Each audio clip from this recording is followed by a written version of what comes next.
the slideshow properly.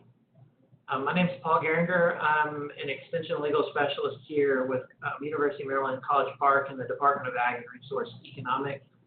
And the goal today is to kind of talk a little bit about what hiring practices and mainly onboarding and other issues that can sometimes cause problems with farm employees down the road.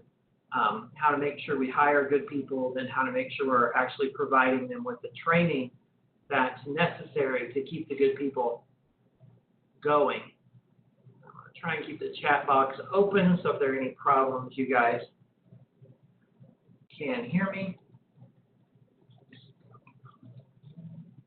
So I'm also part of the Ag Law Education Initiative, which is here at the University of Maryland. And this will all be available at the end of the slideshow, so you'll get the links and everything. But we're at umaglawlaw.org. It's a collaboration between the Carey School of Law, University of Maryland College Park, where I'm located in the College of Ag and Natural Resources, and then the School of Agriculture and Natural Sciences at the University of Maryland Eastern Shore, funded through the University of Maryland Empowering the State, and you will have this slide, so I'll let you check it out at the end. Just a general disclaimer, none of this is legal advice. I'm glad we're all good with that. It's all on tape. But this is another thing we do through my department is this blog where we have legal information, farm policy, other types of sort of risk management information you might want to participate in. It's at agrisk.umd.edu. And if you like the sound of my voice, I read my blog posts to you at marylandagpodcast.org. Now I'm done with the shameless self-promotion, and we can talk a little bit about the subject. So how many of you currently have a system in place to handle human resources on your farm? You know, I want you to think about it a little bit for a second. Just think about, how am I currently doing this? How am I handling these issues on the farm? And what do we need to be doing to make sure that you're hiring the right people? How are you going about finding these new people? Are you doing like they are here, combing the desert, looking for people and, not coming up with good people? I see a lot of Facebook and Twitter ads from people working on managing farms, looking for labor and having a hard time finding good labor. At the same time, the other thing we have to think about is how are we providing training for these employees as they come on board. As we're going to talk about this, a lot of the people we may be looking at may have no background in agriculture. It may not be the time, just based on how demographics have changed, where people, are born, raised on a farm, have that background, then go work on somebody else's farm. We're moving away from that to where we may have a class of people coming in who have no background in agriculture, who are looking at maybe potentially going into ag and wanting to work on farms to get that experience. So how are we providing them with the necessary training to get them started, if any at all? And then how are we providing them continuing onboarding and continuing training just to make sure that they're staying up to date on the latest practices? And then the final question I kind of have for everyone is, what are your current human resource operations and departments look like on your farm?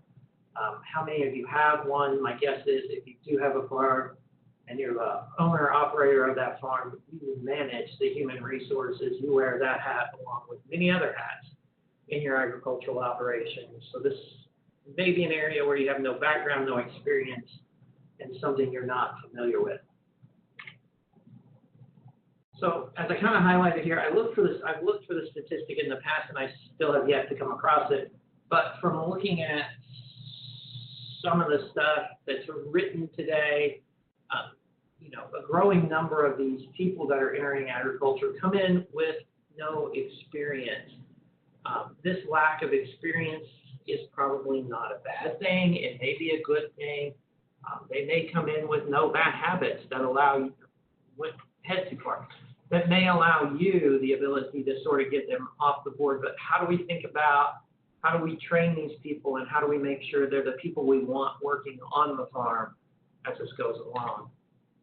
So the goal today is just to kind of give you an overview of sort of where the human resource process is, what you should be considering as you're doing this to sort of prevent some of the problems down the road. If you hire qualified and effective employees that potentially have the capability to do the jobs that you're hiring to do, you may have less screw-ups down the road.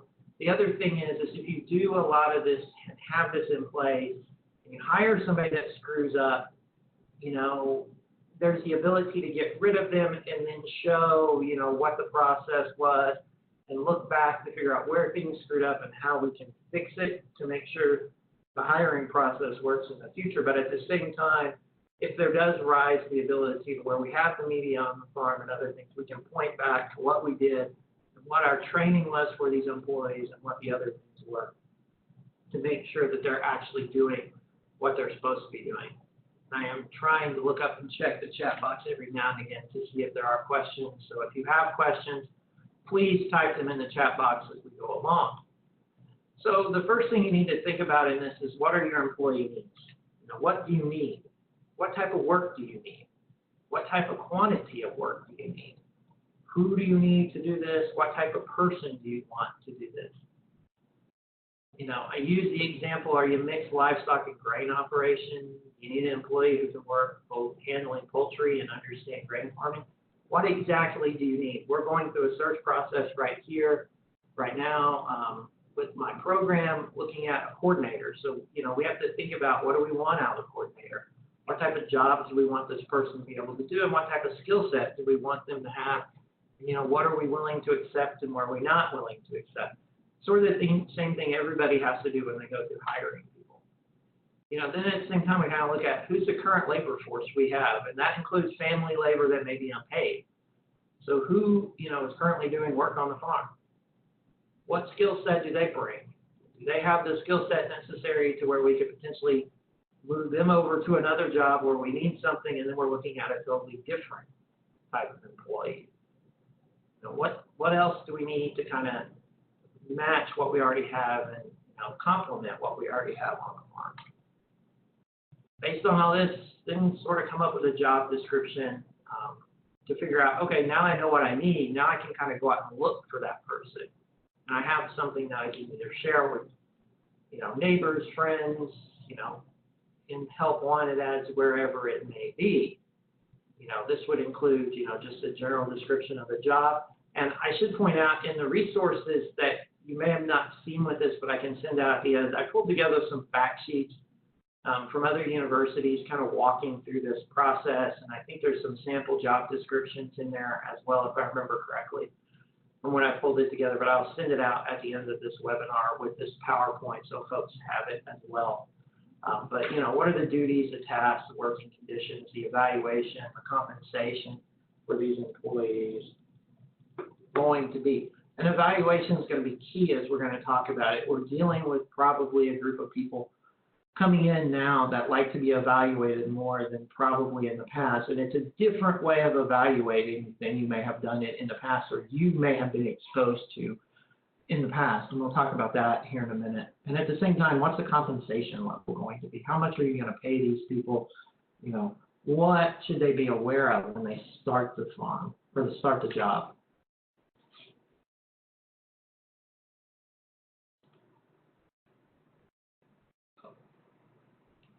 I was going to say, if you're looking for the call-in number, there is, but you're going to have to click into the thing and it will tell you what the call-in number is. So kind of to go on with that, so what are your search options for all of this? How are you going about doing this? What ways are you looking at trying to search for this? We have, potentially newspapers. Are you still using radio? Are you putting these out on social media? The one thing I'm going to say is if you're using social media, look at how you're using, especially in Facebook. If you're running a Facebook ad, make sure you're not being too narrow as we talk about some discrimination issues that could potentially get you in trouble for discriminating in sort of this hiring process. Don't set it too narrow to where you're potentially excluding people from it. Make sure you're being inclusive in how you search for these candidates.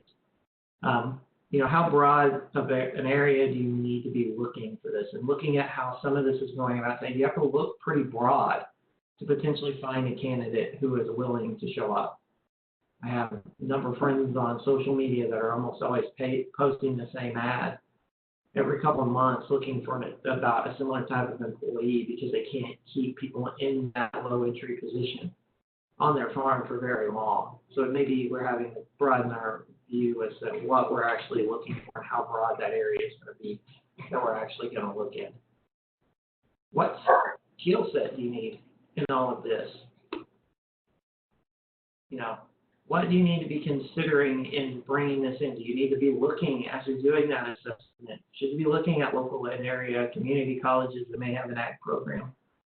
You know, is there a four-year university next door that may have one where we can get college kids to come in and want to work? Is there a technical or trade school where some of these skills would be considered? What do we need to be doing to sort of bring some of these kids in and young people in, or potentially older people in, to be working on the farm? So what about the selection and interview process? Now you've sort of started working on this, you've got the job description out. How are people applying for this? You know, I think in the packet again of stuff, there is an application in there as well. You can develop, you know, what type of written application do you want? It's going to help you with background information. What type of jobs have they had? What's, you know, name, address? Are they listing references to check? Or I mean, have them list references to check, excuse me, and then check them. That's one of the biggest areas where people get in trouble. They don't check the references. People write them down, but then nobody checks them. So we don't know if they're a legit reference and they're actually speaking to the person who can do the job, or they're a friend that's, you know, they've listed who's going to lie for them to get, you know, the job. In the end, I mean, there's TV episodes out there where people have done that, you know, so they can get a job because they've been out of work for a while. So this may be something you want to pay attention to, check. And the other thing to point out too is once you check the references, ask for additional references from the reference to check. If it is that friend that's just trying to cover for their friend so they can get a job, that the reference check at that point may start falling apart because they may not have thought that far into the future as to who they check, and then, you know, make sure they do that. The other thing you want to do, and I know some of the livestock operations are considering doing this, is they start having people sign these things under penalty of perjury. That may be something you want to do. It's up to you. The other thing to point out in this as well is this may be where you want to, in the application, you know, get their consent that you will run a background check on them and run them through, you know, been verified or one of the other internet resources that exist out there, so you can look at potential criminal records and other things to make sure, you know, this person is a person we want to be bringing into the operation. The other thing to think about is develop a list of candidates or questions you want to ask these candidates ahead of time. We're going to talk about discrimination here in a second. You need to be asking all of these people that you're bringing in similar questions, because how are you going to rank them against each other? Now, I know you're going to point out to me, in many cases, we may be only getting one or two candidates. Again, you ought to have a list of questions just to be able to ask them, because you need to make sure they have the skill set you need. I use this story a lot when I talk about this here in Maryland. One of my first jobs was working at equipment dealership behind the parts counter, and in the job interview I was basically thrown a manual and told to look up a part, and they described the part to me and I had to look it up. So my ability to actually be able to use the book benefited me well, and that was one of the reasons I got hired. I was one of the only people that actually looked in an index to look the part up and then just start flipping through the book, trying to look at the pictures and figure out what I needed to be doing. I actually tried to figure out where I should be going. A lot of people ask, you know, the simple question, how do you make a peanut butter and jelly sandwich? If the job's very detail-oriented, they don't give a detailed answer to that or a similar type question, they may not be a good fit for the job. It's just trying to figure out, you know, how do we figure out what people can do and if they're going to be a good potential person to work on this farm. Develop some sort of rating system so you're, you know, able to review these candidates fairly. And the other thing to point out is let them do all the talking. Don't do a lot of talking yourself. You know, ask them a simple question, describe the job, what the position would do, and then just ask them questions and let them talk. Silence is really good in this because the more the potential, the more silence there are, the more they may talk, and the more you may learn about them as a person, and you may see a little bit more of what they can do just from the way they talk. The other thing you need to pay attention to is the Civil Rights Act of 1964. In whatever state you're in, there are going to be anti-discrimination laws that will apply in this process. You cannot discriminate on these people on the basis of race, color, religion, sex, national origin, disability, age. This list may be expanded in other states depending on the state you're in. But you need to be cognizant that these things exist, that when you're making this decision, it can't be, you're using a discriminatory purpose in why you make a decision on who you hire and who you don't hire. So what do we do now? We now have this person found, they're on the job, they're working. What do we start doing to make sure that they're going to be a good employee? And I may stop here and just quickly ask, do we have any questions? Does anybody have any questions to for the process so far?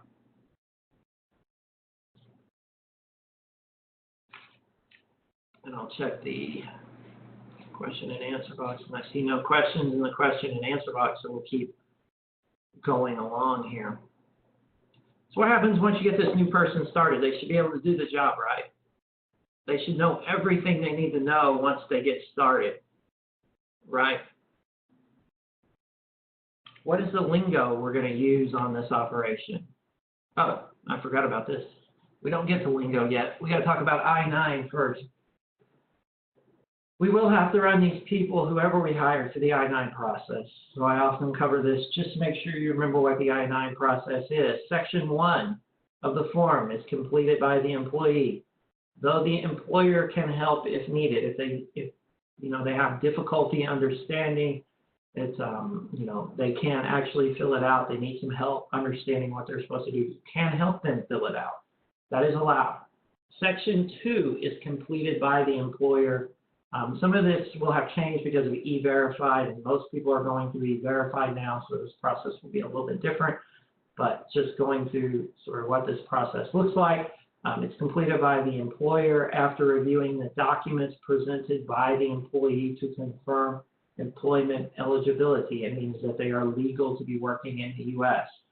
The I-9 process will tell you what documents you can take and what documents you cannot take in all of this. And your job is just to look at them and make sure they reasonably appear to be authentic. You do not have to be a detective in any of this that we're going to talk about here in a second. Your job in the end is just to retain the form. You don't have to submit it to anyone. Now, if you're doing E-Verified, that process will be a little bit different. In the end, you retain I-9s. Never keep a copy of Social Security cards, IDs, passports, any of the documentation that was turned into you. The other thing to point out is keep all of this in a separate location from other employee files. Why? If for some reason ICE or Department of Labor or Department of Labor, whoever regulates labor in your state shows up to start looking at stuff and wanting to look at I-9s, you have now potentially opened up all your employee files to potentially be reviewed during this process. So it's better to keep all the I-9 stuff in a separate file so people only can look at the I-9 files when this comes out. So this is something to think about and just make sure you're not doing it. You go out and, have a filing cabinet somewhere to do this with. So with the I-9 process, the basic rule is you have to examine the document presented to determine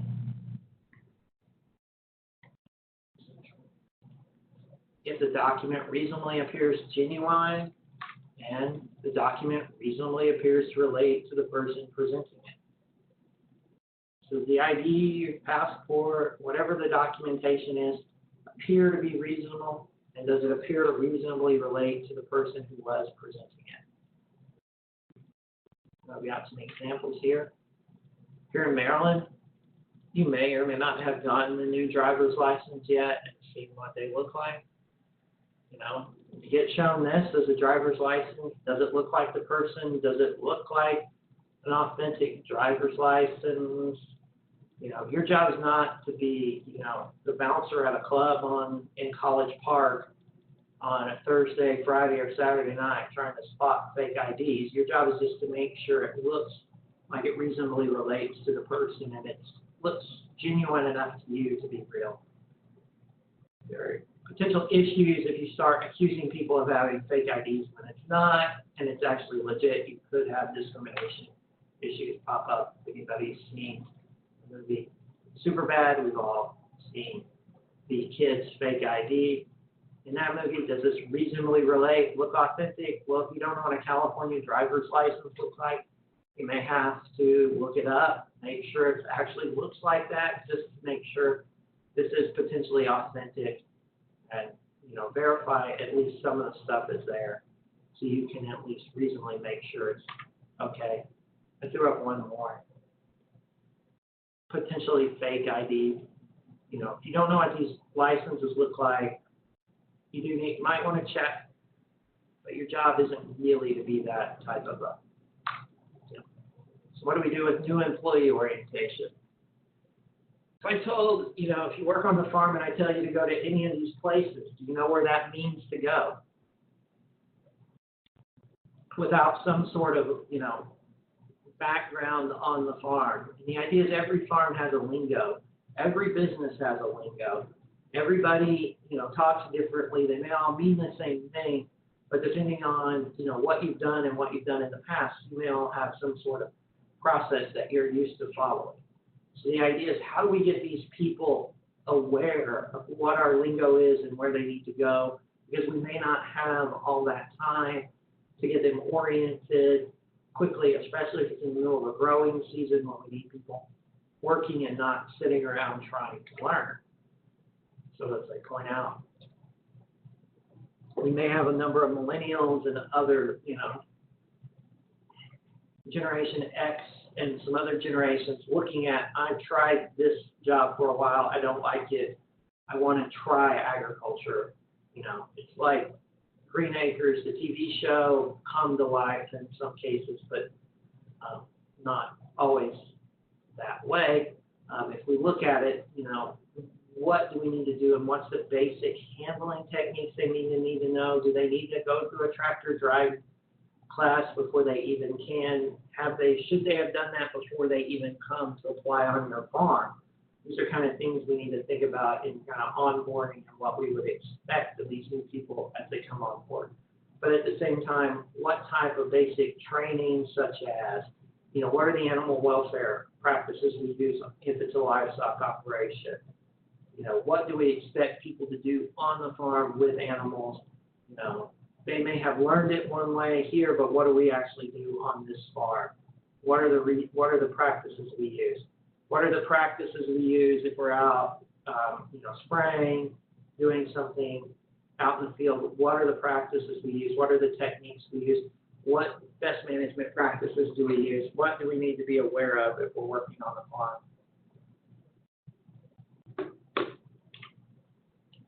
What are the, at the same time, do we have an employee handbook on the farm? Should we think about an employee handbook? Should we think about, what that lays out, what the animal welfare practices are, any terminology they have here, We may be like Strutherbarton there. We have a failure to communicate in some ways just because we don't know the lingo we should be using in each situation, and the new employee may have a steep learning curve, but at least we have a document to provide them with. And there are resources out there. I don't have a kind of a model handbook, but other groups such that I can get you in touch with have some, and you may have some as well. I think through dairy and some of the livestock trade groups, they have some of these things developed, and then through some of the other trade groups, they have some of this done. But, what type of employee handbook do we need to be thinking about doing that lays out some of these animal welfare practices? So kind of as we think about this, what are some of the ongoing issues we need to be aware of? How do we evaluate how people are doing in the business, on the farm? If you're not working on a farm and you're working, as an ag service provider, how are you routinely evaluated? Are you yelled at every time you screw up? Does anybody tell you good job? You know, how does that relate to your job? How best would, if you were in this situation, would you like to be evaluated? Would you like to be left alone? You know, these are things we have to think about that we may not have thought about in the past.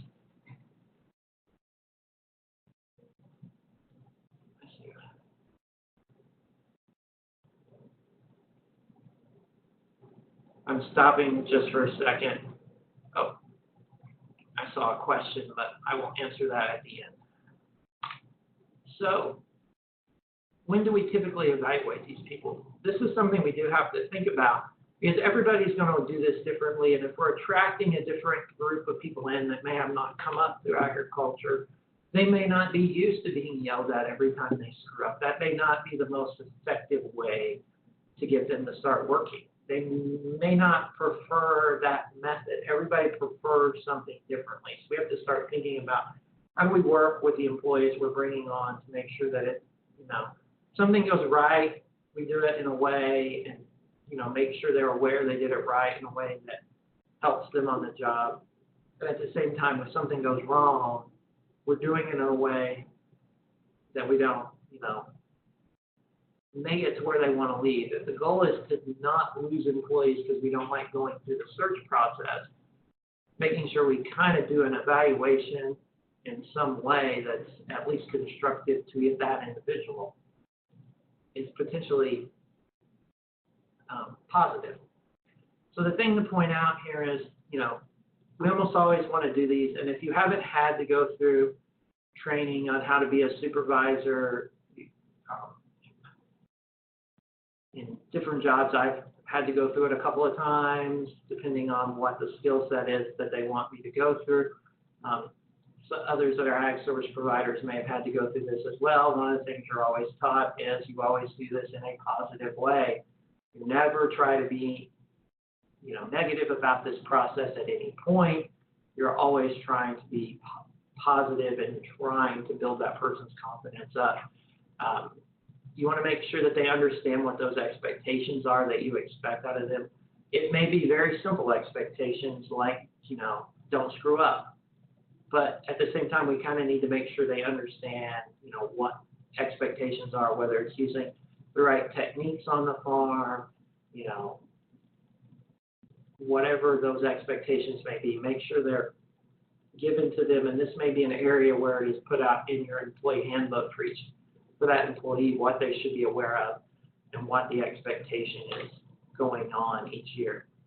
When misconduct happens, so if they screw up, they use the wrong animal handling technique, they use, you know, improper best management practices, you know, when working with crops, they do something wrong.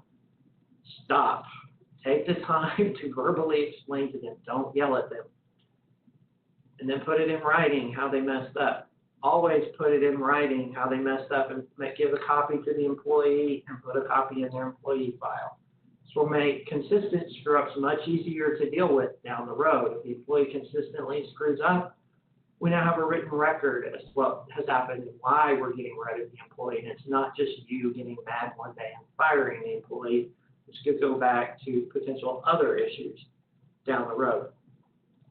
The reason we want to do this verbally and we kind of want to explain to them, not yell at them why they did this wrong, is we want to give them the opportunity to correct the mistake and not do it in the future.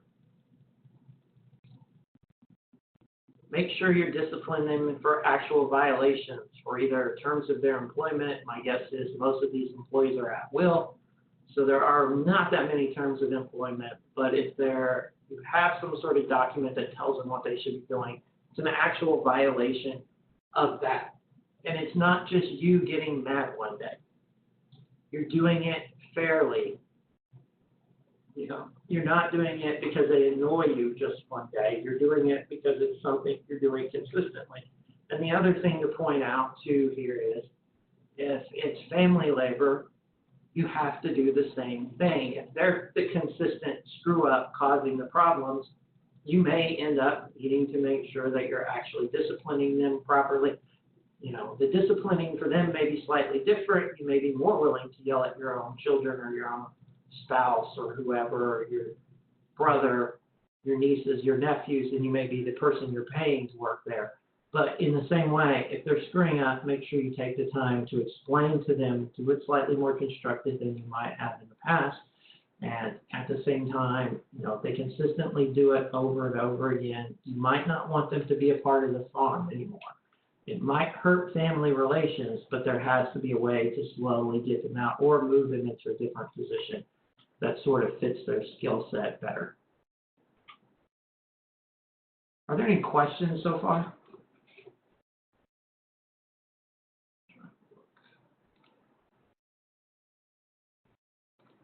Trying to make sure I capture everything. Cool. If the issue continues, terminate the employee, as I just talked about. This is something, when it consistently happens, if we've got to get rid of them, we can't keep them around. It could potentially lead to bigger issues for us down the road. Never make termination the first step. How many people like running through the process to find an employee? I really wish this had cameras so I could see all of you, so I could see none of you really want to raise your hands. I don't have the latest figures, but if we think about it from a cost standpoint, running a search, having to hire a new person, bring them on, and consistently having to do that over and over and over again, if we're not retaining employees, costs the business money. Costs money from the fact that we don't have a person on the job. Doing the job at that point, we're having to move people around to do jobs. We may be doing twice as much work as we were before, depending on how big the operation is. Then, once they're on board, do they start off knowing what they're supposed to do all the way? No, we have to, get them familiar with the culture of the business, where they're supposed to go on certain days, the stuff we know ingrainedly. They have to be brought up to speed on. And at the same time, this consistently moves to where if we're having to do this over and over again, and our first step is always to fire somebody or to make their life hard so they quit, we don't want to pay unemployment, that's not going to be, a constructive way to keep people on the job and save us money. So never make firing the first step. So we're going to wrap up. So this is not an easy process. Many of you are going through this. Many of you are aware of this. You've seen the issues. It's not easy to find farm labor. But the idea is, if we go through all this, and this is part of a much bigger, 3-hour program that we sometimes do, where we walk people through sort of this process, then have somebody talk about sort of what the proper procedures are for either animal welfare, best management practices when it comes to crop production and other stuff. And then we kind of talk about, okay, now we potentially have an issue on the farm. Now we have, other stuff happening. What do we do in those cases? How do we maintain and make sure that we don't lose the farm in these cases? So, the idea is, if we think about it, the idea is to provide positive feedback, discipline when necessary, and provide training to ensure that at the same time we're having these appropriate processes used on the farm, and we're limiting some of the problems down the road where we may have employees screw up. Employees and anyone's always potentially going to screw up, but the idea is so they know how to do it right. And then there's a process in place to make sure that if they don't know how to do it right, we show them how to do it right. And if it consistently is a problem, we may have to get rid of them before it becomes a bigger issue. They wreck a tractor, they accidentally injure a lot of livestock, other things like that. We're making sure that these things are being dealt with early on. And now I'm going to stop sharing my screen. I'll bring my contact info up. And what questions do you have?